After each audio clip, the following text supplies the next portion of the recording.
Hello and welcome to the AppleInsider Podcast. This is your host, Wes Hilliard speaking, and once again I am joined by William Gallagher. Our sponsors this week are Fast Growing Trees, Notion, and Insta360, and if you're a paid subscriber, you won't hear anything about ads. You're going to get an ad-free show, and then Apple Insider Plus at the end, which we're going to discuss. We brought it up on a previous Apple Insider Plus, so listeners, you'll already know about this one. What are your aspirational app or hardware purchases, and did you actually fulfill those aspirations? Did you buy an Apple Pencil and actually draw with it, or maybe go diving with an Apple Watch Ultra? And, is it a bad thing to buy something with the intent to use it a certain way and then never get around to it? Or, are we just terrible nerds? We'll be talking about that in the after show, but William, how are you feeling today? Wary, suspicious. I used Google's Notebook LM at the end of last week, just after we recorded this, and it created a podcast out of what I told it to, and it was shockingly believable, except it was so praising of us that it was just over the top. We should play it out sometime instead of the real podcast, see what happens. But other than that. Yeah, those generated podcasts are always just awkward and unrealistic because humans don't talk to each other that way. I'm not really sure. Actually, in this case, there was one touch of realism because they gave it, there was a male voice and a female voice, and the man was quite patronising to the woman. So, that's like a typical podcast right there. Well, because from what I've heard, it's always like, you wouldn't believe what I've heard today. Oh, please, John, tell me. Well, if you didn't know, this is, and it's on and on like that, and it's just really bad. But moving on, there's a lot going on in the world, but not really, honestly. Like, it's still a lot going on in the world of Apple and the U.S. government, and there's people, suing, and really this week, news-wise, even leaks, just kind of quiet. So we're going to go down the list here and see where we arrive. But first, have you tried suing Apple lately? Hang on, what day of the week is it? Friday? Not this week. No. What about you? Of course not. This one's fun. So it's a little complicated, and I really wanted to dig into this a little bit because do you remember back when we talked about people, and specifically women who would go to bars or getting too drunk or maybe even drugged and would end up in situations where they would reveal their passcode inadvertently? Someone would ask them to take a photo, and they would show them the locked phone and then watch them enter the passcode. And then a few minutes later, the person would steal their phone and also, now knowing their passcode, go into settings, change their password to their Apple ID using the phone passcode as a reset option, and now they've stolen everything, including sensitive data and photos, right? That was a terrible thing going on, and it was increasing in frequency as thieves kind of figured out that this is something they could do. They could have done it this whole time, but for whatever reason, it took till something like last year for it to catch on as a attack vector. Well, Apple addressed it with something called Advanced Data Protection and Stolen... Well, I'm sorry. This is where it gets confusing. There's two of these. They addressed it with stolen device protection, which basically, yes, your passcode can still be used for certain things, but only in certain environments. And if you're outside of that environment, you're put on a timer and Face ID is required.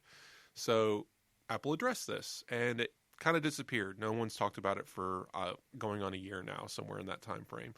Well, here we have a person who, she says that she was drugged and her phone was stolen, and the person who stole her phone figured out her passcode beforehand, used it to change their password, and then they took it a step further. They enabled advanced data protection and locked down their phone and their iCloud and their information using a recovery key, and made it so the phone and all of their data was completely unrecoverable even by Apple. Now, this was pretty sophisticated and using Apple's tools against the person.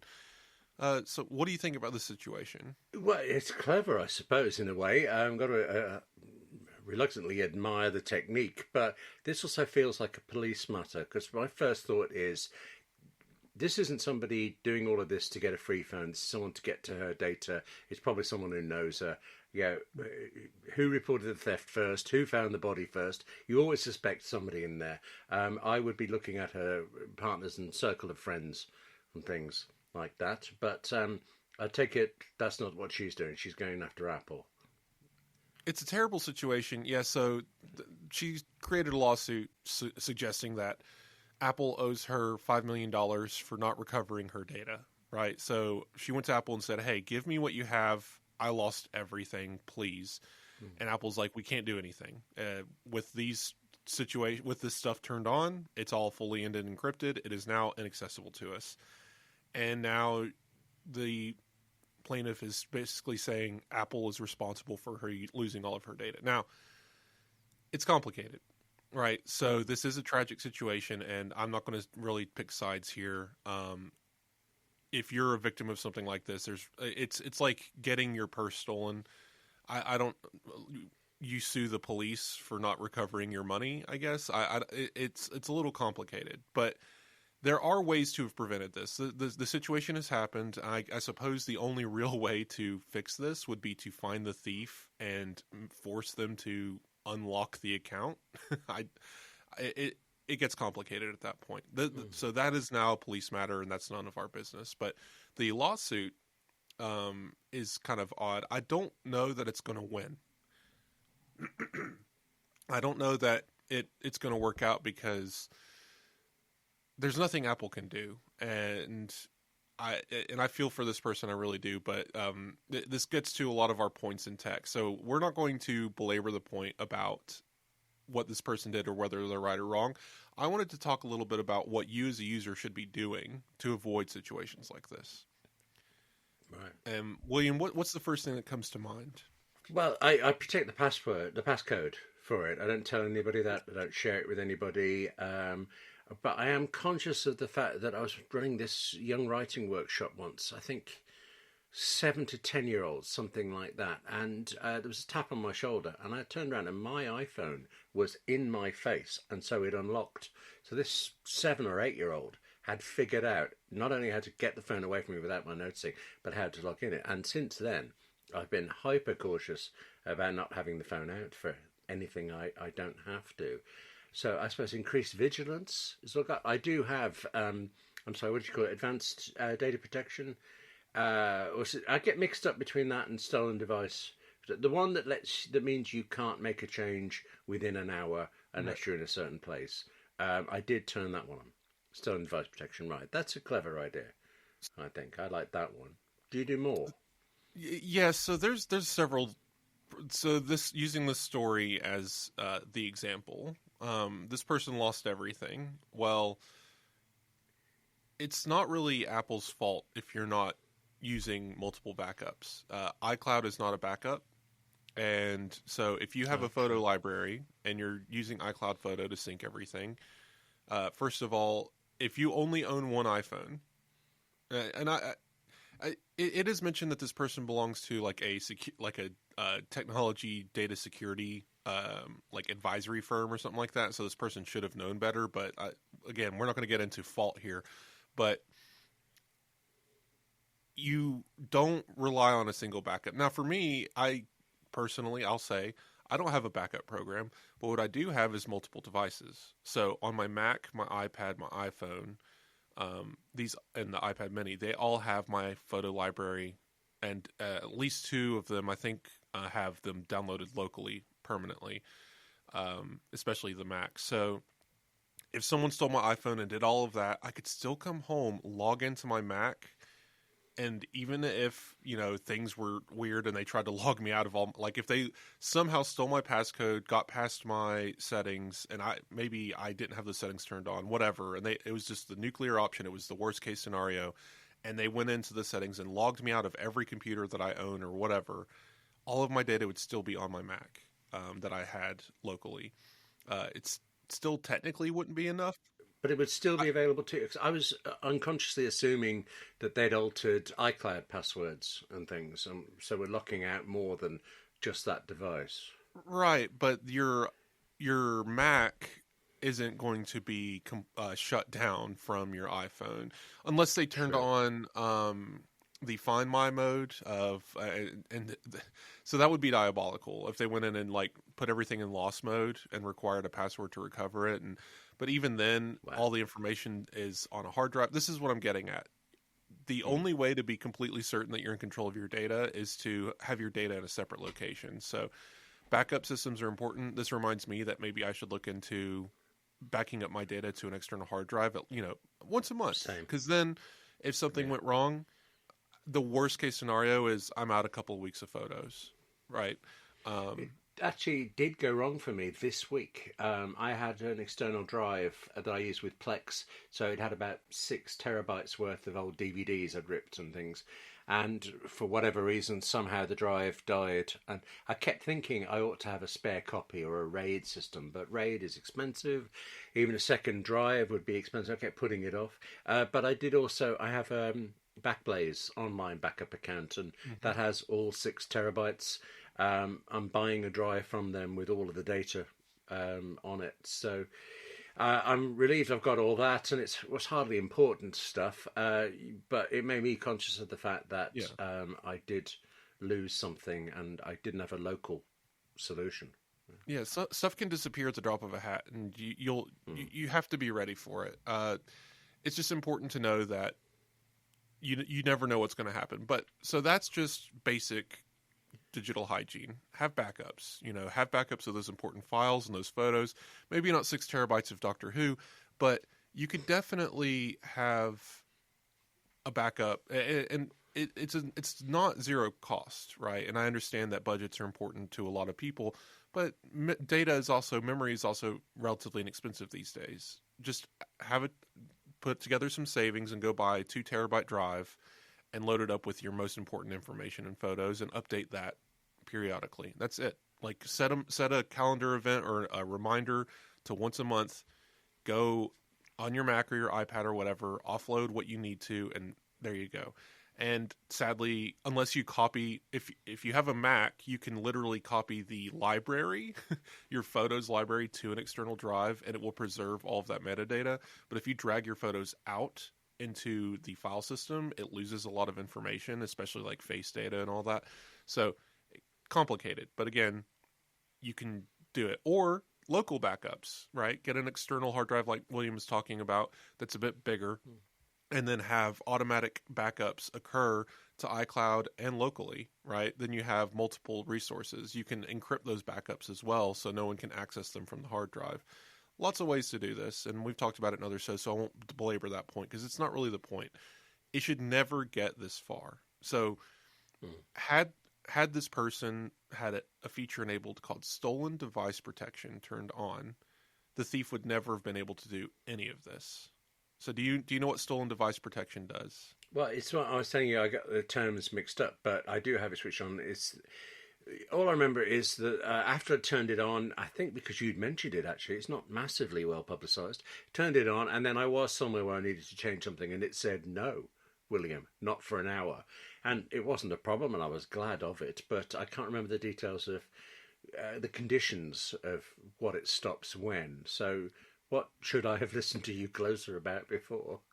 Well, and there's also a setting, actually, Apple added that lets you make it so it always does a 1 hour time delay, even at home and in trusted locations. And that's the most extreme option. Maybe only turn that on if you're worried about your workplace or your home also being a target zone. Maybe your child is being super aggressive and wanting to buy Roblox money.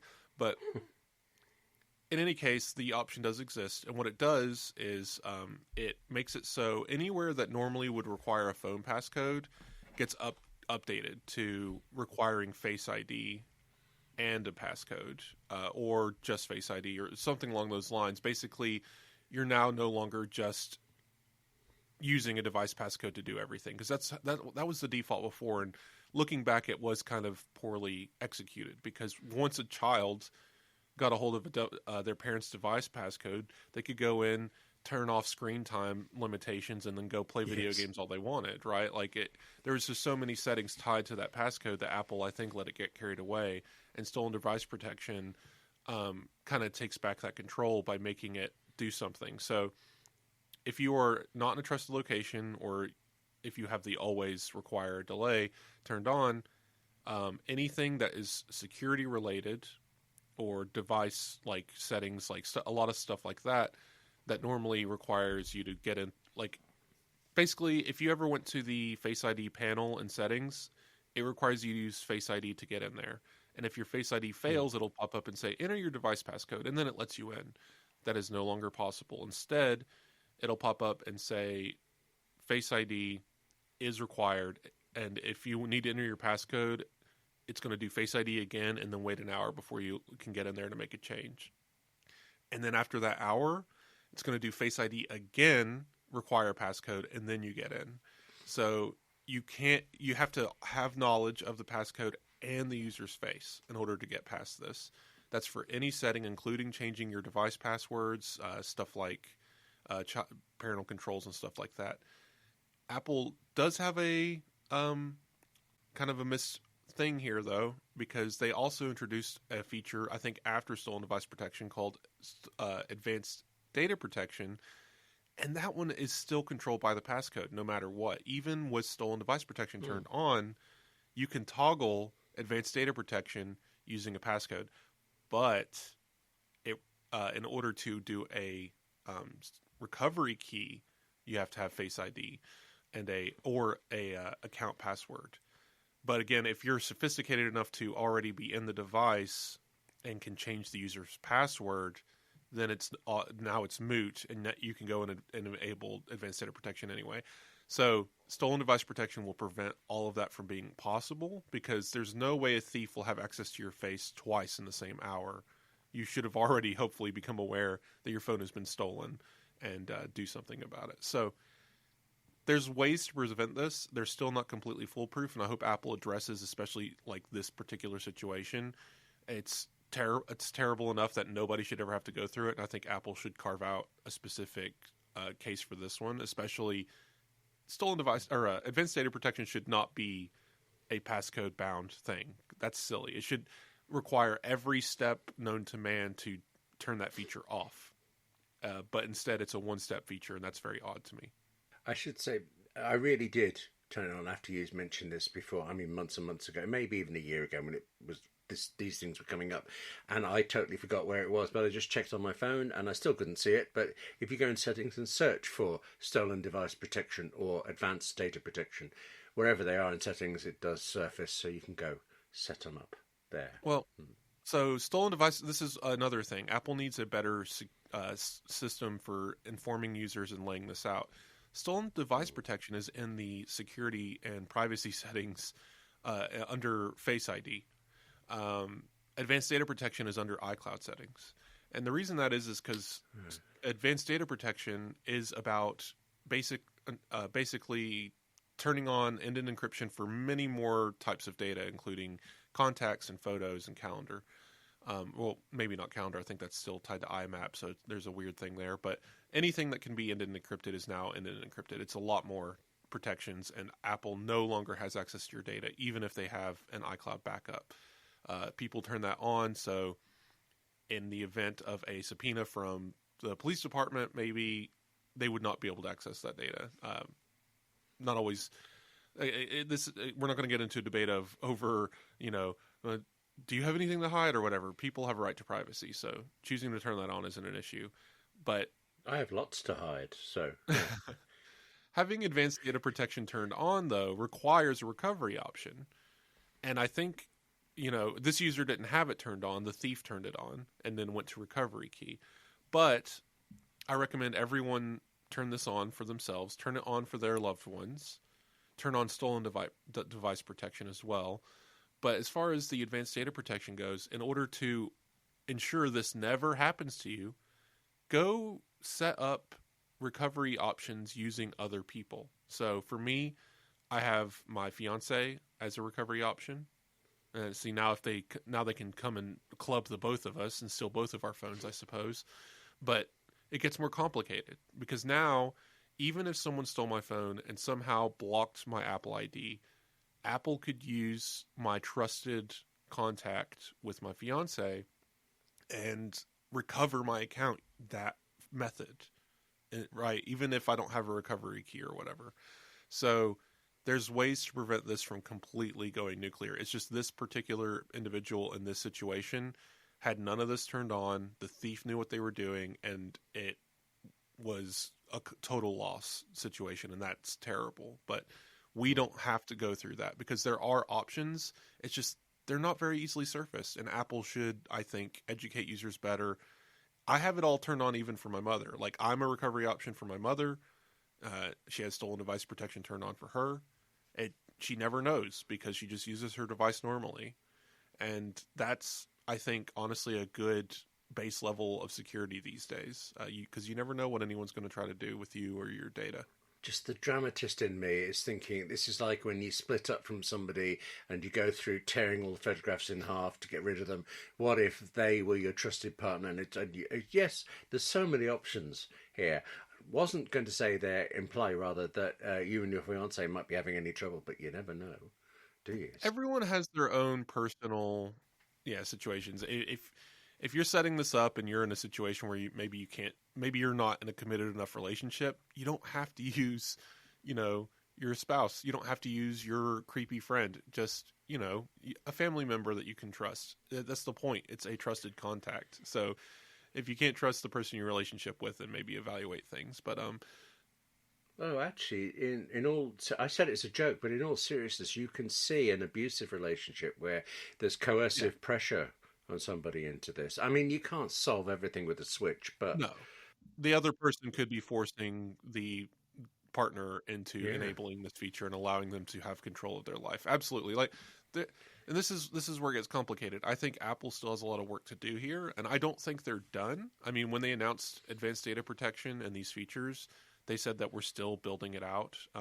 And for Apple, everything's a 2-year process. So I expect that we didn't really hear anything for iOS 18, but iOS 19 could introduce more security features, more protections, because that's something they're always looking into doing. They're trying to protect their users, and I hate it for this individual. I don't think the lawsuit's going to work out, but it is a lesson for the rest of us to evaluate how we're controlling our data, access to our data, and whether or not, all these worst case scenarios, we shouldn't have to worry about this stuff, but it's increasingly a data-driven world where we have more and more information that is critical or important to us. So yes, even you, person who only has a phone to get on TikTok and Facebook, you should probably be thinking about these things, or your family members. You mentioned Doctor Who earlier. One of the things I lost and will get back is the very first ever Doctor Who story. I mean, I bought it on DVD 20 years ago or something, and God knows where that DVD is now, but I didn't care because it was on my hard drive. And now, for the moment, I can't get to it, but also through legal reasons, that story has been removed from streaming. So, take better care of your stuff, William, or you're lost. I grant you that's a more trivial example than this one went through. It's still a good example. Yeah, data loss is data loss. So, moving on, Apple Intelligence. We had an update last week. I believe we were able to cover it on the show because it had just happened, where Apple talked about with iOS 18.5 giving users the option to opt in to on-device Apple Intelligence training, which would basically use this polling system to find out if on-device data came within a close match of artificial data inserted to the device, and it was all meant to be private and secure, and it's not going to take any data off of their device, and yada yada. So we already talked about that. I think it's an interesting approach, and it goes to show Apple taking a serious idea in protecting user data, even with AI being so privacy violating by these other companies. Well, on the flip side, we haven't heard anything since, so I'm not sure what's going on here. It might have been a beta issue, but it popped up for developers using a beta version of Xcode, beta version of operating systems. They would go to submit a bug, and in the bug report window, it would say this data you're submitting for the bug, so which could include things like diagnostics that they pulled from the system, screenshots, all kinds of stuff. Well, saying this diagnostic data you're submitting to Apple will be used to train Apple Intelligence. And it just said so in a statement. There was no toggle, there was no checkbox, and the options seemed to be submit or don't submit, and that was it. And developers are upset. When I first heard about this, I thought, because I'm in various beta programs for Apple, and it asks you describe what's going on with the problem and things, or you file a request for something. And I just thought, I read this and I figured, well, if all the developers just swear a lot, maybe Apple will stop using it. But that bit you just said then of taking system data for it, that does make me more concerned than I was. It sounds like it was a blanket thing from Apple. They put it everywhere, and slowly they're knocking it off as they realise it's not useful or it doesn't. Yeah, it sounds more like a mistake to me, and because we are mid-beta, or perhaps there would be a toggle somewhere. Perhaps there's meant to be an option surfaced either in settings or in your developer options online, because if you didn't know, there's a whole developer portal where you manage your developer accounts. And so somewhere in that developer portal, after the beta cycle is done, there's probably an option in there to click to say opt out of Apple Intelligence sharing when submitting bug reports. Like that toggle probably exists somewhere. It probably isn't implemented yet, or if it is, it's hidden. And maybe that message goes away when you opt out, whatever. But we are talking about a beta here, so we'll see what happens when it's the final release. If Apple forces developers to train Apple Intelligence, which seems a little out of line even for Apple. They're controlling about certain things, but this seems like a step too far.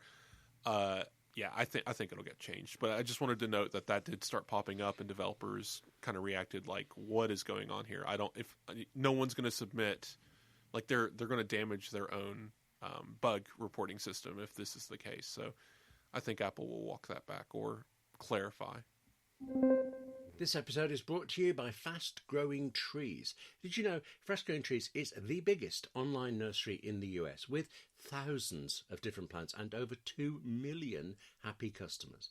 They have all the plants your yard needs, like fruit trees, privacy trees, flowering trees, shrubs, and so much more. Whatever plants you're interested in, Fast Growing Trees has you covered. Find the perfect fit for your climate and space. And you don't need to know this. You could just go enjoy browsing through their online section, but I appear to need to tell you that our own gardening saga continues. Previously, tree, wind, damage, had to lose tree, very sad. Garden now seems bare and weirdly actually a different shape. But now, the continuation. I'm in the UK, so I can't do what you can and simply order anything I like from the Fast Growing Trees website, but I can watch their videos, and I am watching their videos for inspiration over what plants will work where and what plants I just like, and guides for picking just what suits you and suits where you are. We've now filled in a section of our quite denuded garden with a summer house. I mean, it's not quite warm enough yet here in England for me to just move permanently into it. But I have already been able to just relax a bit in the evening sunshine, sitting with a mug of tea on this little extended patio area.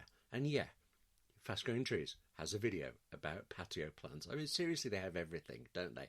And while I can learn from them, while I can enjoy them in the States, you can buy the plants and know they'll be at your door in a few days. And this spring, they have the best deals for your yard, up to half off select plants and other deals. And listeners to our show get 15% off their first purchase when using the code AppleInsider at checkout. That's an additional 15% off at fastgrowingtrees.com using the code AppleInsider at checkout. So, fastgrowingtrees.com, code AppleInsider. Now's the perfect time to plant. Use Apple Insider to save today. Offer is valid for a limited time. Terms and conditions may apply. And thanks to Fast Growing Trees for supporting the Apple Insider podcast. Further news in Apple Intelligence.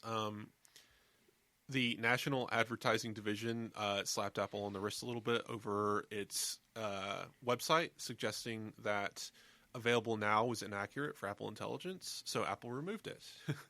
I find this one funny because we talked about previously there being a lawsuit over Apple's ads showing contextual personalized Siri that had not launched and will not launch until late 2025 or maybe even early 2026.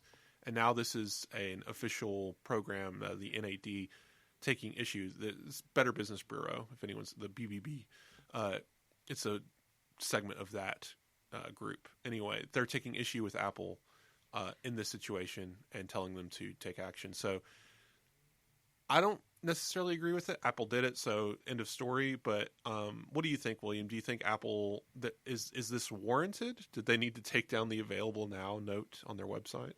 Apple has been overselling it, but I remember actually just last week there was a bit of a flurry over the fact that Apple had changed the wording on things. Instead of "Hello, Apple Intelligence," it was "Apple Intelligence" or "Built for Apple Intelligence," something duller for it, and that seemed just. In a way, it felt like yes, as a response to the fact that it has overhyped Apple Intelligence, but also it's 6 months in. How long can you keep saying hello for? I felt like there would be changes anyway. In this case, I'm trying to remember the Advertising Standards Authority in the UK. That's the equivalent, it sounds, of this lot. I would have expected them to be on it because all the ads here are saying "Built for Apple Intelligence" and "Apple Intelligence is wonderful" and all these things. I want to say Apple Intelligence is available now. As of iOS 18.2, we've had or 18.1 even. We've had a wide variety of features under the Apple Intelligence umbrella. So I just don't know why they would take issue with the available now moniker, because they've actually released. Yeah. They've released everything they announced during WWDC except for one feature, a significant feature, but even that feature, when it was announced, was pegged as coming in a year or, within a year or something like that. And we're still within a year. So they didn't lie there, and they didn't lie about Apple Intelligence launching, because it did launch. I don't know. Fine. Apple removed the phrasing. It doesn't matter. But to your point, over them changing some of the Hello Apple Intelligence, I think that's a different issue. And I think there's just been some overzealousness from marketing, and some of those marketing people probably were part of the group that assumed AI was this unavoidable future, and they needed to really push hard from Apple on this, and they overstepped. And now internally, Apple, and this is my opinion, internally Apple is adjusting to the reality that AI is not this perfect future thing. It's actually just a tool. And now I think it makes more sense to say built for Apple Intelligence or use Apple Intelligence, rather than saying it's like an operating system, because it is not. This is hardly off the point. Well, no, it's very off the point. Let me give you that. Just earlier today, I used this thing. I had a screenshot. I had an image on screen of a lot of numbers for it, and I took a screenshot of just the numbers and asked, I think it was Perplexity, I said, add up those numbers for me. And it very confidently gave me totally the wrong answer. And it's the very confident part for it. It's impressive that it even tried, but yeah, AI is still genuinely letting us down on average, I think. But, there are nice bits. Not to get off on a whole rant here, but, artificial intelligence in general is a letdown, right? What we were promised is not what we were delivered, and they continue, the Sam Altmans of the world continue to promise everything and give us nothing. It's not even a good calculator, like you just said, because they're non-deterministic, and math is the most deterministic thing on earth, and they can't do it because they can't do deterministic things. Every time I put in something to a calculator, I should get the same answer out. And that is just not how AI works. And that's fine. It's just people need to adjust their expectations, and they're still believing the hype. They're still believing that, robots are going to be doing our dishes next year because of this technology. It's not true. The things that you can do with it, though, are way more interesting. And it's annoying to me as a technologist, just seeing how poorly this has been handled, because the technology itself is good and the things it can help us with is great. But people are over here wasting their time pretending like this is C-3PO or Rosie from the Jetsons, when in fact it's just a better version of what we had before, right? Instead of promising me that AI is going to write a movie and star in it because, or this guy who hilariously, terribly said that he replaced all of his employees with AI programs and then fell in love with his new assistant, AI, and started flirting with her. It's a terrible, awful story. I don't know why this person published it, but he admitted to it at the open internet. So there you go. But like, those are the people who are claiming that this is the future, when in fact, like, the real application of this stuff is an Apple Intelligence being added to Apple Health to help me better understand the data I already have, right? Or actually taking the words that I have already written and helping me get something out of them, maybe making them more eloquent or helping me find errors, right? These tools are good at data analysis and returning a result, but they are not good at facts. They are not good at math. They're not replacing humans or employees, and this is why this name artificial intelligence is so poor, because there's nothing intelligent about it. But that doesn't make it a bad technology, and it's just so frustrating. My problem here is oversold, yes, and naturally people expect it to do more because they've been told it will, and until you've tried it, why would you? I mean, you won't be wary, but you're still kind of sucked into it. It's just that thing, the Apple feature that didn't come out, and the advert that they pulled, that thing of who was the guy I met whenever, that is, for me, the number one cleverest example of how intelligence would be useful. You would use that, no question. And that's a real use. That is a real use of artificial intelligence, as we call it. That's a real use of Apple Intelligence, and that's why it's still coming. People are making the assumption, oh, now Apple will bury it under a rug and it'll never come. No, this is very doable technology. I don't believe the narrative that they never had a working version of this.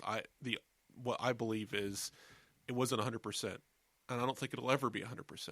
But as far as accuracy goes, but it definitely worked because it was just based on app intents, which we've had for years. Perplexity this week just used the same app intent systems that Workflow did a decade ago to help us, connect apps to each other using basically an if this then that system, right? And now here we are with Perplexity allowing you to create a reminder with it. Okay, cool. You could do that for a long time with a lot of other apps and tools. You can do that with Siri. It's just interesting. People are freaking out because they're like, wow, I can't believe Perplexity beat Apple to the punch. It's not that they beat Apple to the punch. It's that they utilize technology that already existed. The same thing Apple is doing with its personalized contextual Apple Intelligence. It's just Apple can't trust that it won't hallucinate, and it's trying to find a way to avoid that. I don't think it can, and I hope that they learn that they need to release anyway with some level of caution. But in any case, the technology, when it's used correctly, works, and that is an excellent use of that technology. It is not over-promising and under-delivering. It is a real use case that is very possible, because it's parsing all the data on your phone, finding correlation to your using like human interpretation of your language to give you information back that it believes is correct. That is great, because what this stuff is, down at its basic level, the LLM, the large language model, is predictive text. That's it. They're just finding the next most logical word or letter or number in a phrase based on the input.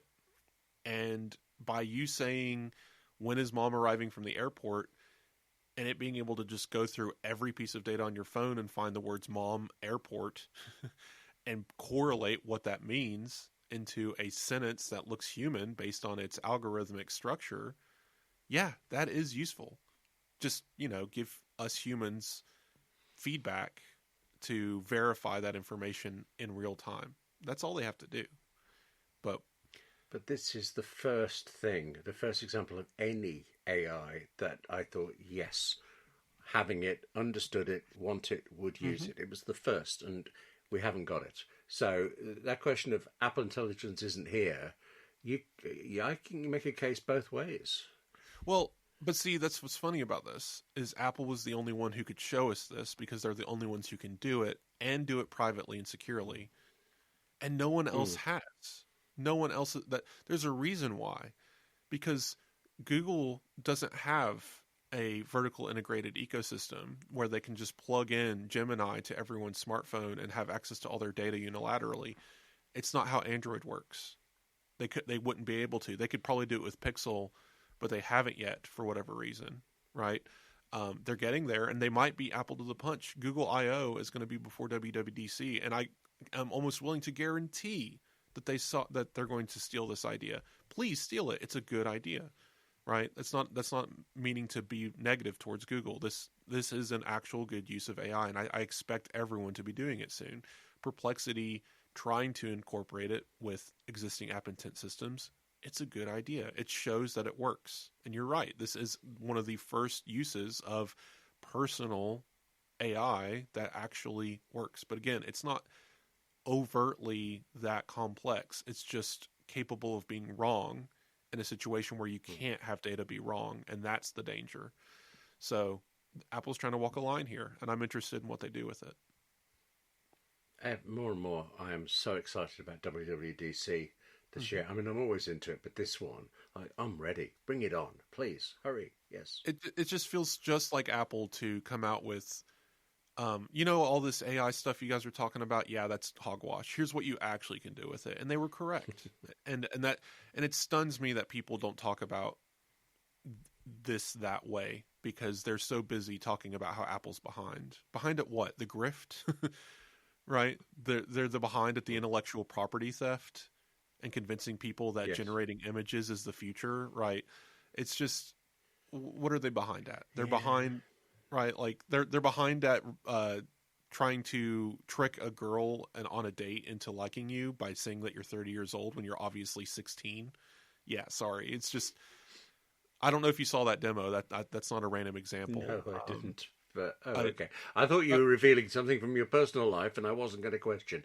Okay, I am unshocked by that example, but no, there's a person who you may have heard the story that they applied to Ivy League schools in the hope that they would get accepted, so they could quit and have it on their resume that they quit that college because their entire intent, they wanted to use it as marketing, and they never got accepted at any school because someone figured it out, but they had invented this, not invented, but they basically trained an AI bot in what they call being a tool that allows them to cheat on anything, right? Cheat at life, cheat at interviews, cheat on dates, whatever. And yes. And so he must have gotten some backing, clearly, because that's just what happens. Just say you've invented something and someone will give you money these days, especially if it's an AI. And he created this commercial showing a UI overview that he must have been viewing through his quote-unquote smart glasses of information pouring in, interpreting a conversation he's having with a woman at dinner, and it's telling him what to say. Oh, say you're 30. Say you're interested in this art. Based on this user's profile, this woman, we've got all this information on this woman. Tell her that you like her painting of posies that she posted on her social media. And in order to manipulate her into liking you. And if the whole ad's a farce and it's terrible, but it's just an example of what you don't do with this technology. This is, bad, right? And so much of this AI stuff has been this half thought out, boring, terrible use of going away from humanity when the real stuff that is actually useful is boring. It's harder to market, but it's so much better and it's so much more useful and so much more exciting than trying to trick a girl into liking you. So I just got to, I've said it before, I'll say it again. It's not that Apple's behind, it's that they're the only ones who actually understand how this technology should be used, and others are catching wind and thankfully mimicking them. And maybe by the time we reach a steady state, because AI has already hit a ceiling, it's effectively worse at answering factual questions than it was a year ago, right? So we've hit some sort of pause. It has no more data to train on. It's trained on everything. Now they're trying to train on Congress and stuff. They want to train on physical books because they've run out of internet to train on. There's nothing else to do. There's no sentient being that they keep trying to promise us. So what do we do now? Well, we invent more data to steal. That's where they are. And meanwhile, Apple is working on actual solutions. And yes, Apple has to quote unquote catch up, but once everyone is equal in steady state and done iterating, who's going to be on top here? And I think Apple, with their integrated ecosystem, is going to prove they're going to be formidable. Maybe not on top, but they're going to be a competitor here. This episode is brought to you by Notion. Notion combines your notes, documents and projects into one space that's simple and beautifully designed. It starts out looking very simple. It looks like any other notebook kind of app, briefly, and you could use it like one. You don't have to learn anything. You don't have to do anything different to what you might already do in, say, Apple Notes, but you will. You'll tweak this little setting here. You'll find this little section that's really useful. You'll customize Notion all over the place, just slowly as you need it. And before you know it, instead of just having like a straight piece of text, you've got gorgeous documents. And gorgeous is not just about looking good. I mean, I do think actually looking good is important. We spend so much time in front of these things. They should look good. But with Notion, the gorgeousness is in how useful it all is. You get checkboxes, you get sections, you get different fonts, and without even using anything else that Notion offers, you can create working documents that are designed to help you get things done. And then that's you, but if you want or if you need to, you can share your Notion documents with colleagues, friends, family. They all use Notion. Their Notion will be entirely their own and it will look different to everyone else's, yet you can all share what you need. And then there's Notion AI. Of course there is. AI is everywhere, but this one's useful and it's right there inside Notion. You don't stop working to go launch another AI app or go to an AI website. You just keep doing what you need. The fully integrated Notion AI helps you work faster, write better, think bigger, really, doing tasks that normally take you hours and getting them done in seconds. Don't take my word for any of this. Go get Notion for yourself. Try Notion for free when you go to notion.com/AppleInsider. That's all lowercase letters. Notion.com/AppleInsider to try the powerful, easy to use Notion AI today. And when you use our link, you're supporting our show. Notion.com/AppleInsider. And thanks to Notion for supporting the Apple Insider podcast. Just like with Apple Silicon. I see what you're doing there, because I realised with quite a shock this week that it's 5 years. 5 years since Apple Silicon. I mean, I'm not miscounting, am I? It is 5. Isn't it? It just Yes. doesn't feel like it, does it? Remind me, William, was the conversation, I feel like this conversation is had with everything Apple does. They're too late to cell phones. It's already saturated. They're too late to tablets. They're too late to AirPods. Nobody's going to buy their stupid headphones. Bluetooth headphones already exist. Everything is like this. The Vision Pro even. And yes, I know they didn't sell that many. They're expensive, whatever. But it's every single time Apple enters any category, it's, oh, well, correct me if I'm wrong. Was there not, at least in the nerd community, some concern of Apple leaving Intel and botching it? Because, yeah, cool, the iPhone has Apple Silicon and it's done great because it's year over year performed way better than the Qualcomm Android chips, and they've got year over year improvements that are incredible, but that's a phone chip. How will Apple ever be able to compete in the desktop department? They don't make desktop chips. They've never made this. And ARM, get out of here with that. x86 is where it's at. You can't compete with ARM. And here we are 5 years later, and they're some of the most powerful consumer computers that you can buy. Sorry, there's lots to unpack there, and I'm thinking back to those days for it. There was concern, and it was legitimate concern. I mean, listening to the way you said it, you have the same opinion I do that Apple Silicon has worked incredibly well. What I think, because it's worked so incredibly well, tends not to get appreciated is what a massive job it really was. Apple has actually done this, is it 3 times? Went from the Motorola 68000 to the PowerPC and then to Intel and then to Apple Silicon. Each time was gigantic, and it could have lost them everything because all applications had to be re-engineered for it. And at times there were companies that didn't think it was worth doing it. I mean, Adobe took years to come up with. I think that was on the move to PowerPC. I'm not sure.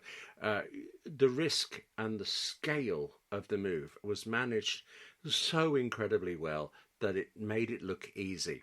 And yet you think Windows apparently tried it at least once, and Microsoft gave up trying to move on that scale for it. Do you ever get tired of Apple pulling these things off? Do you just want them to mess up one time just so you can say, ha, see? It is hard to do, right? Well, they did take longer than they thought to move to Apple Silicon. I mean, it's so strange. If you can be bothered to watch Steve Jobs' introduction of Intel and why they're moving to it, and Tim Cook's introduction of Apple Silicon, why they're moving to it, it's not the same script, but it's the same kind of playbook. The same points in the same sequence, the same reasoning. Thank you. Yes, it's just the same route through, not only to actually describe things, but also to take us with them to where they want us to be. And it's remarkably well done, but one difference is they both set a time scale, and I'm pretty sure the move to Intel came in under time, and I know the Apple Silicon one took longer. The Mac Pro was quite hot. It was the Mac Pro, the niche computer 8 people spent $20,000 on. The rest of the transition did occur within the time frame, other than the M1 Ultra and the Mac Pro. So I get it. Yeah, they missed it, but I'll give them a little bit of a break there. But then, the same conversation started again when Apple moved to its own in-house modem. They'll never do it. It's too hard. There's too many things. And here they are. I mean, yes, it's just in the iPhone 16e. I get it. They're going to have to scale up over time, and there's probably chances for mishap, and it's a very complex situation, but they're doing it, and it seems fine. I don't know. I do think it is kind of odd, though, that Apple is, maybe it's because of their ability to say no that allows them to keep having success after success. They don't always win, and I can hear people saying, what about AirPower? What about Apple Car? Apple Car gave them a lot of technology. Apple Car is what allowed Apple to enter AI when it did and not be quote unquote behind, right? If Apple had not been working on Apple Car since 2014, it would have been, it wouldn't have had an AI division, right? The reason why we got a lot of the computational photography stuff is because of advancements in trying to build an automotive, gosh, there's a lot of A words, and trying to build an autonomous driving vehicle. They were able to come up with new systems for computational photography and eventually ML that led to the AI that we have today. So I don't think Apple Car was a waste of time, but also AirPower wasn't a waste of time because it allowed Apple to see what a waste of time it would have been had they pursued it, and then found MagSafe in the process and gave us a much better technology. This episode is brought to you by Insta360. Right after you, Wes, and I are done talking today, I'm off for the weekend at Hay-on-Wye, the bookstore town right on the border of England and Wales. And I will be shooting some video there for a YouTube series. I'll be shooting at my iPhone, but what I really want is an Insta360 to shoot it on, for lots of reasons. Actually, I mean, not least the picture quality. The Insta360 X5 is an 8K camera. I tend to shoot in 4K, so you'd think that wouldn't be a benefit, but 8K shrunk down to 4K still looks so much better. And when I shoot in 4K, I've got no wriggle room. I can't do that dramatic zoom that I'd like to, because I mean, yes, I can just zoom in, right? But the picture quality would immediately and very noticeably degrade. Not if I'm starting with the 8K that the Insta360 X5 offers. And there's this, I just kind of lust after this a bit. You can get an invisible selfie stick for the Insta360 X5. Now, you may not have seen these since you're not supposed to. They're invisible, but it's a selfie stick. You know what those are. That's exactly what this is, except it's a selfie stick that the Insta360 X5 automatically and digitally removes from your video. It's fantastic. It's like, you know, like you've got a well-trained drone flying right alongside you as you talk. So I want that for talking on camera. I want the image quality to give me options in editing, plus just capture all the gorgeous scenery like I'll be getting in Hay-on-Wye. But then, of course, I want to be able to share that footage. The Insta360 X5 shoots 360 degrees of video, as you'd expect from the name and as you would want it to, but it also simultaneously shoots what you'd call regular, flat video. So you have all of this great footage. You can do so much with it in the edit, but if you need to, you can just immediately share the regular footage. I could go on. It's very hard not to go on. But stop listening to me and go get an Insta360 X5 and hurry. Because to get a free invisible selfie stick, with your Insta360 X5 purchase, you need to head now to store.insta360.com and use the code AppleInsider. The promo code AppleInsider at store.insta360.com. And that free invisible selfie stick is only going to be free and available for the first 30 purchases. So, like I say, go there now. Thanks to Insta360 for doing this and for supporting the Apple Insider podcast. Oh, I didn't appreciate that that's the route that happened. That's interesting. Oh, in that case, we win with MagSafe. Yeah. Well, even in Apple's failures, they find a way to turn a corner, whereas Google's graveyard is just dead, right? It's a lot of wasted time and effort that led nowhere, right? There's so many examples throughout technology of things just leading to nothing, and I challenge the listeners to find an example of Apple doing something that literally led nowhere. It's tough. I know it exists. I'm not saying they're impenetrable or perfect, but it's the list is very short. In any case, Apple Silicon was definitely a triumph, and I think it'll be interesting to see how we go in the next decade. Right, Moore's Law has been dead for a while now, but it was interesting that Intel slammed into a wall and then released 35 Lake chips in a row. I think they're still calling some of their chips Lakes, which is still so weird to me because it feels like it's still 2014 and they're like, yeah, any day now we're going to get the next nanometer process and we're going to figure it out, and everything's just catching on fire because it's getting so hot, and it's just really bad. And people were wondering, will Apple ever be able to update their MacBooks to a thinner size because the efficiency of Intel was just so poor, right? We had that brief monstrosity, 17-inch MacBook Pro because it needed the space in order to run the power. And anyway, lots of crazy stuff happened, but here we are with Apple Silicon, and it's proving that as we get into this AI era, again, Apple could not be where it is in artificial intelligence if it wasn't for its work in silicon and the neural engine. And I expect that we're going to see some really cool stuff in the next couple of years because of it. So Apple plays the long game on everything. Absolutely. And it works out. Yeah. They don't say they don't. The thing is, and we've talked about it before, and why we get so many weird rumors like foldables, is because Apple does work on this stuff for 5-6 years. They don't talk about it, and that does frustrate people because, and I think that's why everyone thinks Apple's behind in AI is because they don't talk about what they're doing in it until it's ready. And except in this one very specific case we were talking about earlier, they definitely arrived too soon at that one. But in most cases, Apple is able to restrain themselves until they know we have worked behind the scenes and perfected this thing, and now we're releasing it, right?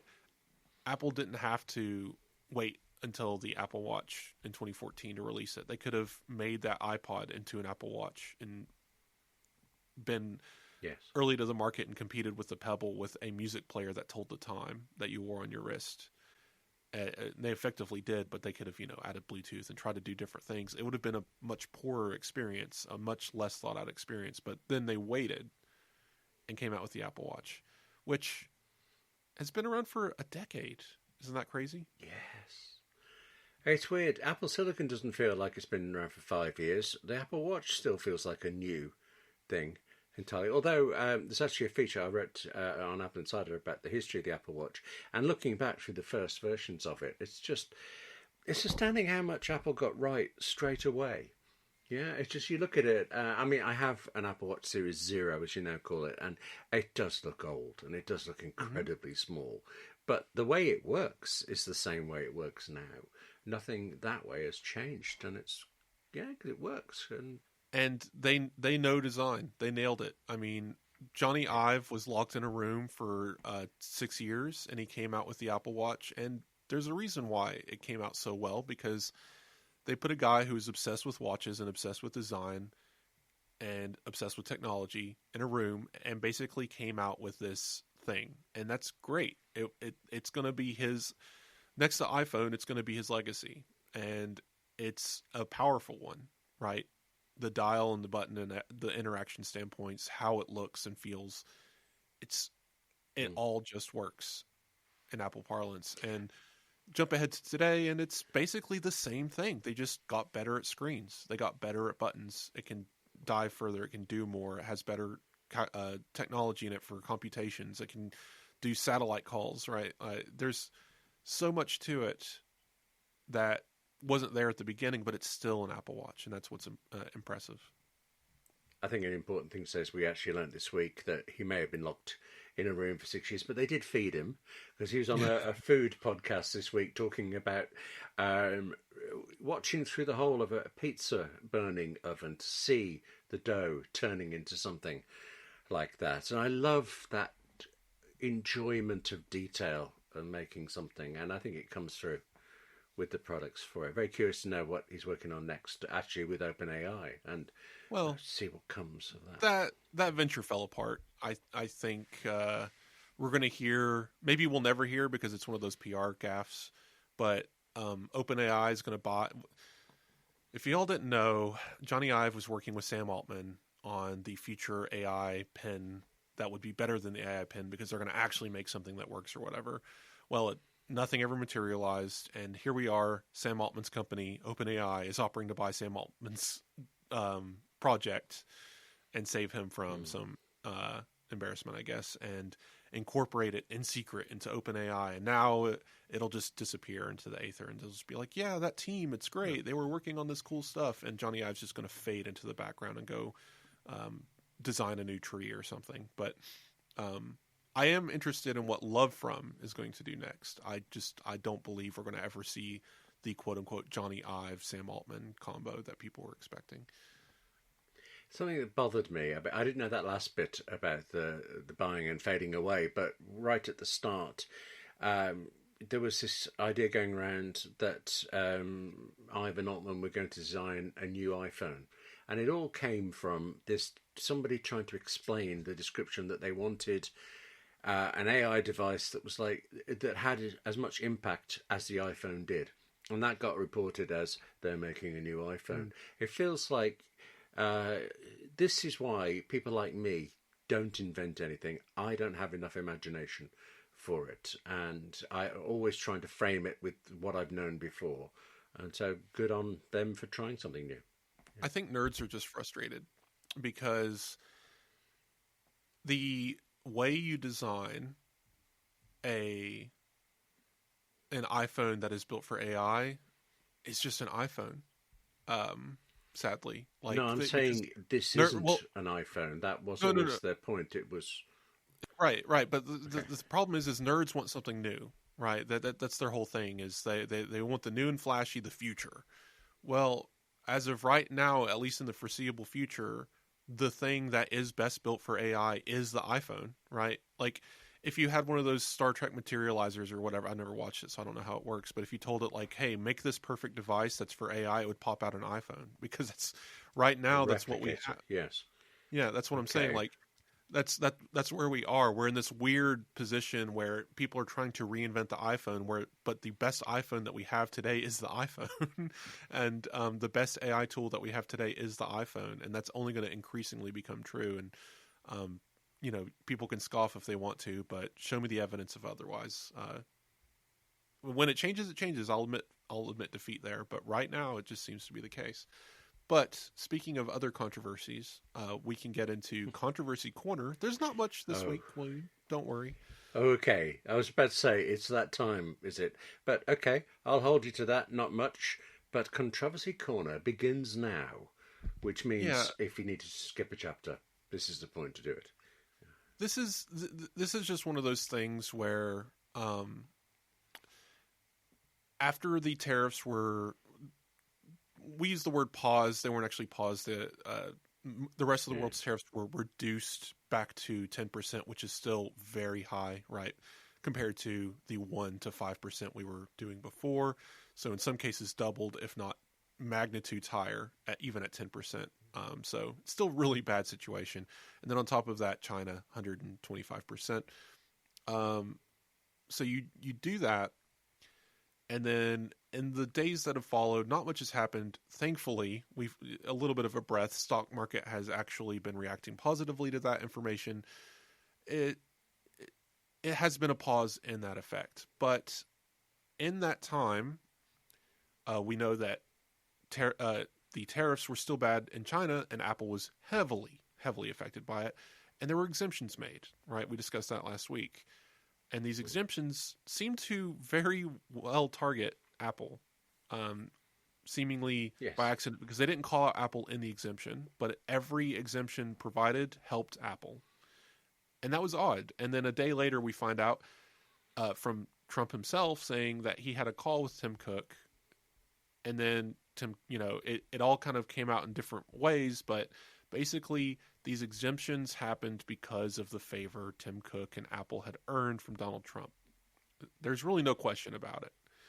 And so now Senator Warren of, I believe, Massachusetts has sent a letter to Tim Cook saying, hey, what's going on here? Because it's illegal to bribe an official, but obviously, attending inaugurations, donating $1 million, attending dinners, currying favor. What exactly are the conversations you're having with Trump and his officials in order to get these outcomes for yourself? Because is it corruption, right? Is there an impropriety happening here? And of course, Tim Cook and Apple have no legal requirement to respond and probably won't. But I think Warren's letter was meant to act as a way to consolidate the information in one space and make people aware that it was happening, because a lot of people outside of tech still don't really know that this is happening. So I'm afraid, just based on Senator Warren's previous actions, it was also to paint a picture of her being strong against big technology. Because actually, Senator Warren has quite a remarkably strong history in business, and comes from a business family and things. And the biggest thing she's done against Apple is accuse it of being a monopoly, specifically over the iPhone and iMessages, when whatever the figure is now, at the time, Apple was slightly less than 50% and things. There's no question that she didn't know that, but still, it's posturing, which, I mean, I'm biased on that because we see it a huge amount here in the UK. It looks like that's what she's doing there. So Apple will not respond. It has no reason to, but still this is definitely building a hit list. So when all of this blows over and let's say Democratic powers return and we have a Democratic president and Congress and everything goes back to that position and they start looking at regulating tech more heavily again, Apple is going to have a big target on its back, because Warren rightfully will step up and say, hey, big companies like Apple were able to outwardly influence the government, corruption or no, they still influenced it because of their big purses. They were able to give up millions of dollars, promise a $500 billion project, do all these things to earn Trump's favor. That is too much power for any company to hold. We need to decrease their size. And that I knew from the time Cook did this, like, I think it's necessary that Cook and Apple behave this way in order to curry favor, in order to make sure that they survive tariffs. I don't think that they would go away, but I think they would be immensely damaged, and their consumer base and trust would be immensely damaged if tariffs and things went against them. And I think they did that knowingly, because knowing that Democrats will eventually come back at them and say, hey, you were able to do this because you're so big, time to downsize. And that'll be acted out in court, and we'll see where it goes. I don't see Apple being broken up, but I do see a lot of regulations coming this way, and Apple is asking for it. But do you think the trade-off is worth it, William? I think Tim Cook and Apple are doing what they need to do in order to carry on doing what they wanted to do.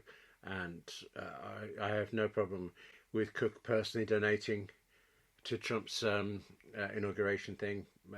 No problem with him phoning people. He's being a smart businessman, and it seems smarter than a lot of really high-powered business people. He's a politician himself, and he's good at it. So it's icky. It definitely, as an Apple fan, it's not fun, but Apple could be doing so much more. I think Cook and Apple are doing what you literally could call the bare minimum. because if you look at what other companies are doing, not naming names, but they're like dedicating entire web pages to the administration, and Yeah. they're going out of their way to donate more and more money over time, and attending these big events and speaking on their behalf and praising them at every turn, and all of these dirty things that are just gross. Whereas Apple is literally just kind of like, yeah, we'll build in America. They're already planning to. They announced this $500 billion thing 2 years ago. But anyway, just wanted to point out, Warren sent that letter. Interesting. I don't think it's going to go anywhere. Is it corruption? I mean, sure. It's kind of blatant that Trump has bragged about accepting bribes from law firms, and there's a lot of weird stuff going on right now. So I would ask Senator Warren to maybe focus on the blatant corruption going on in the executive branch before she worries about what's going on in the consumer range. Because, again, later Democrats can take over and regulate all they want to. But today, I think there's bigger fish to fry, and they're chasing the wrong target. Ask the question of, why is it that Apple feels it necessary to do this in the first place? Who is telling them to do this? It's the executive branch. So, and the Senate does have, Congress does have power over regulating that entity. But instead of doing so, they're chasing tech, which is just very odd. It seems so out of balance. It's like asking if your toaster is up to code while the house is burning down around you, right?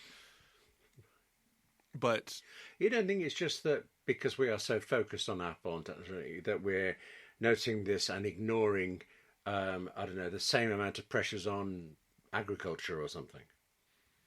Well, so the problem, and Warren does point this out, to be fair, the problem is other companies don't have the money to bribe Trump. So they don't have the money. They don't have the money to go up and ask for favors. So all these businesses on what she said, these Main Street businesses don't have the ability to save themselves from tariffs. So it's unfair that Apple has that advantage. So again, just pointing out how big and powerful Apple is as a company to be able to manipulate a world leader, because it is being suggested that these exemptions would never have happened without Tim Cook making that phone call, which is possible. Oh, I'm sure they wouldn't. Yeah. But if you're going to focus on the point of this, I think the point of origin, the reason for the tariffs, is the thing to go on, not people's response to it. But yeah, that's just. But and what's funny is it's not like Apple and Donald Trump have this special favor system going, because the randomness and thoughtlessness of all of this happening is still being shown, and Apple isn't getting any considerations. They might have got a brief reprieve, which, is still selective because not everyone got that reprieve. But the exemptions are temporary. They said last week they might have been gone this week, but I guess so far no. But they're going to do a semiconductor tariff specific to target things like Macs and iPhones very soon. So even if they can escape a China tariff, blanket tariff that was raised over the quote-unquote fentanyl crisis, which we'll not have to get into that here, but Trump is using emergency powers to enact these tariffs, and Apple fell under that broader category. Now they're saying, well, actually, there's a semiconductor issue. We're doing an investigation, and we're going to put tariffs on these products with semiconductors. So Apple's going to get hit either way. The China tariffs are going to get unpaused. The semiconductor tariffs are going to start. And on top of all of that, as we record yesterday, so Wednesday, Trump went on to say, actually, that 90-day pause, it's going to end sooner for some countries. He said countries or companies. I don't know why, but because you don't apply tariffs to companies. But anyway, time's up. 90 days, never mind. It's within the next 2 to 3 weeks, which in 3 weeks from that moment would have been 45 days, so half of the 90-day period. Anyone that is not currently making a deal will have a deal made for them, and the U.S. government will set the tariff rate. So now we're back to square one, to the Liberation Day tariffs of this country gets 50%, this country gets 35%, and Apple is back in the same boat of not only are they affected by China and semiconductor tariffs, but now they're affected by India getting this tariff, and this country getting this tariff, and this country getting this tariff, and it's going to be immense and damaging. So yes, while Warren looks at whether or not Apple's getting some favors done, that favor only lasts so long, and we're talking days at a time here, not years. So again, target the problem. Who's doing this? Not Apple. I should say, controversy is always your idea, and I really like it, the fact that we group things together. But in this case, there is one controversy that I may know more about than you, because I've been the one writing about it. The European Union fining Apple, $570 million over alleged non-compliance with the Digital Markets Act. And I actually spoke to someone in the UK about it, and so much detail has yet to be worked out. It's very unclear. They've told Apple you're being fined. They've told Apple what it's about. They haven't told Apple what they are supposed to do to fix it. That's still being worked out, apparently. But still, the amount, this 570 million, is dramatically less than it could have been under the Digital Markets Act rules. And the presumption was, still is, that Europe did that in order to not to appease Trump. And as far as I know, by the time of recording, Trump himself hasn't said a word, but the White House has. The White House has said that this is a novel form of extortion and that it will not be tolerated. Now, so far that's just words. What happens? Will the government step in? Can they step in? What happens next? Well, this is pocket change. And I think they wanted to say, hey, look, we can still fine Apple. Trump doesn't scare us. But it's not going to be so much of a fine that they're not going to be like retaliating in a certain way. Trump probably doesn't even know about this yet because he learns about things only when he's asked in a press pool, usually. So, I wish I was exaggerating, but anyway. I think you're being unfair there because he watches a lot of Fox TV. So, anyway, if it comes up there. I think the fine was just merely to say we can still do this, and we still are. And fine, they're posturing. And I won't get into whether Apple deserves this or whatever. I think, personally, the EU has a right to run their collection of countries however they're going to run it. They have a right to set these laws. I do have an issue with how they set these laws, right? Write them how you want them enforced. The spirit of the law thing just drives me nuts, but outside of that, they have a right to write laws and enforce them and levy fines and all of that stuff. And this fine was pocket change. It was just kind of a shot over the bow to say, hey, we're still here. This is still happening. And what can the U.S. administration do? Not really anything at all. The most they can do is either coerce Apple to pull out of the EU, which I doubt they will, or they'll just raise tariffs because that's their weapon. That's their cudgel against everything, and be like, all right, now the EU has 500% tariffs and whatever. But we'll see what happens. Just early days with this, and if Donald Trump reacts, yada yada. I don't think it's that big a deal. The DMA and the from the EU has resulted in positive things, right? Yeah. And I think regulation, we've talked about this on the show before, so we won't delve into it too much here. Regulation serves its purposes, whether it's from the United States, whether it's from the EU, whether it's from Australia, right? Regulation serves a purpose, and it can give positive results to consumers. The EU means well with a lot of these rules, but they're not. They do overstep sometimes, as humans are apt to do. But that's the whole point. It's a negotiation. Apple can step in and say, "Hey, that's a step too far. This is what we can do." They work it out to a medium, and then they average it out, and then they agree. They compromise. It takes years, and I know Americans are upset, and there's these fines flying around. I think that's maybe an annoyance that the EU maybe shouldn't be doing. Maybe they should get to a resolution first. But anyway, it's complicated. It's not. This isn't war worthy. Apple doesn't need to pull out of the country. They don't need to alter their ecosystem either. Let them continue to debate. Have the discussion. Leave the discussion open, and we'll see where it goes. Is that it for Controversy Corner? Poor William. Yes, I think that's it for today. Nothing has exploded since we started the show, it seems. So we can come out of that. And now, time for a song. So, if you've just joined us, you missed us preparing. I did some background vocals there during that, but now we're ready for a full performance. Normally, you make a really good point, I think, of saying that, yes, I mean, we group things in Controversy Corner for a reason. It's still, things are happening to Apple. Of course, we cover it. It's nice that we put into that, but you always like to follow it with something that is a bit more unpolitical and things. Do you have something this week for that? Not really, except to say that you can go get a free pin at Apple retail stores. They're probably out already as you listen. But, I mean, because today, as we record, is the Close Your Rings Day, which I don't think I'll be able to do because of an annoying injury I've been dealing with. But sadly, but it's okay. For everyone else out there, if you live near an Apple store, they might have an enamel pin to give you, so that's cool. Maybe they haven't run out by Friday when you're listening. Run out there and get one. I think it would be a fun little collectible.